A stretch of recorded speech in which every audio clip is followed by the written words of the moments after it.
Now for this problem set, we're going to talk about z-scores. Z-scores are a standardized score for us.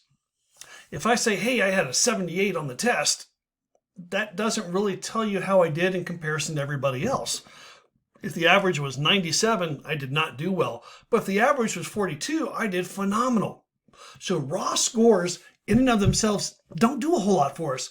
We've got to go through and have a way to compare these scores, to take these raw scores, change them into a standardized format for comparison. Now, the good news is that StatCrunch does all this for you behind the scenes, and in later weeks when we get into the more complicated statistical analysis, like the t-test, the chi-square, the ANOVA, all that kind of stuff, it does it all for you, but we want to go through on one quick exercise here to see how this works. And then also for our own visualization understanding, to understand how a z-score translates to a percentage, because that's something that most of us can figure out pretty well. So we're going to go through here and look at this. So what we are going to do is we're going to come here, open up StatCrunch and go to statistical. We're now going to calculate a z-score.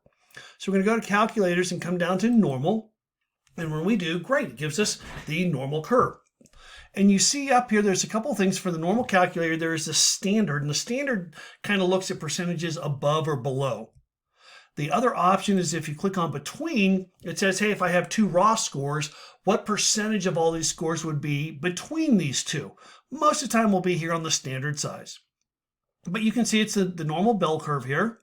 And a couple of things to notice. First of all, a z-score, this is the z-score along the bottom, a z-score of 0 means that my raw score is the same as the average score or the mean score.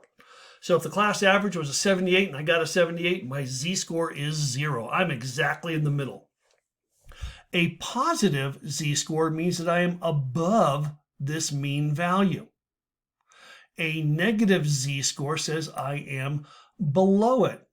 So a positive z-score of 1, a positive z-score of 2, a positive z-score of 3, the vast majority of scores are within plus or minus 3. And these are the areas on the bell curve that go to approximately 68%, 95%, and 99%. And you saw that in your readings. But what's important to us here is that we've got some information down here that once we fill it in, it will tell us where our raw score falls as a percentage or a z-score. So let's take a look at an example. So I just kind of made this up.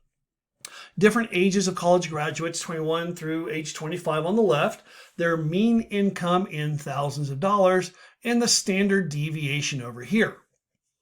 And then we go through and we want to look at two questions. It says a 22-year-old college graduate has an income of $39.2 or $39,200. What percentage of 22-year-olds have a lower income? So let's go back to StatCrunch and see what it is that we need. Well, in order to do any sort of analysis, I have to have a mean and a standard deviation. Okay, I've got to be able to input this in order for it to do the analysis. The next thing that I'm going to do once I have that mean and standard deviation is I'm going to tell it which direction to look at. When I click on here, you see I've got two options. I can look at what is less than something, that's the left side, looking down here, or if I click over to greater than, it's over here. So it's very careful to make sure that I'm using the correct symbol here because that will obviously change what I do quite a bit. But you can see up here the mean. It says put a number in there between negative infinity and positive infinity. Well, that's a pretty wide range of number, but it's saying that I've got to enter the mean value. I have to enter the standard deviation. Then I have to tell it the direction. And then it will go through and with one of these two pieces of information, it'll calculate the other. I can put in here the reference value or the raw score and it will give me the percentage. The other thing I could do is put in a percentage and it would come back and give me a raw score. But for what we're going to do today is we're going to go through and let's go back and look at the assignment again. It says, okay, 22-year-old college graduate has an income of 39.2. What percentage of 22-year-olds have a lower income? So make sure that I'm on the correct line. So for 22-year-old, the mean is 36.5. And the standard deviation is 1.4. So I'm going to start with those information so I don't confuse the numbers. So 36.5 and 1.4. I go into StatCrunch. So the mean is 36.5. The standard deviation is 1.4. And I'll come back here and I'll verify that I have the correct numbers. 36.5, 1.4. Yes, great. So a 22-year-old college graduate has an income of 39.2. So I'll have to transfer that over. What percentage of 22-year-olds have a lower income? So 39.2 is what I want to bring over. So that is my reference value or raw score, 39.2. And then we said, I want to see what percentage have a lower income. So I've got to make sure that I've got the correct direction on there. So I come back here, the mean is correct, standard deviation is correct, lower is on the left, 39.2, compute. Boom. And this gives me my percentage. So 97.3% of 22-year-olds have a lower income. Now, let's do kind of a big picture check on here. If the mean or average is 36.5 and I'm 39, I'm above. So I know I've got to be in this area somewhere. I'm above the mean. I'm doing better. So that's a good gut check for me to make sure that I didn't mess up the direction on there. All right, so there's one. Let's go through and let's look at another problem. Again, we're going to go through and calculate for the normal. And it always gives us a standard one to start with. A 24-year-old college graduate has an income of 41.2. What percentage of 24-year-olds have a higher income? So I'm looking at a different direction. So let's go. 24-year-old, the mean is 42.8 with a standard deviation of 2.3. Let's see how this works out. 42.8 and 2.3.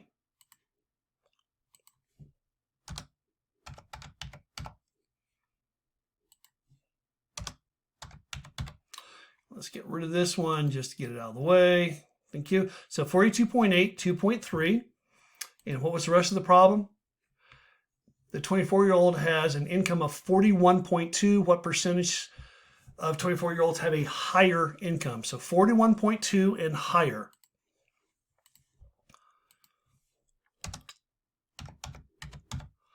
And then do I want to change this? Yes, I do. Because I want to look in this direction. And there we go.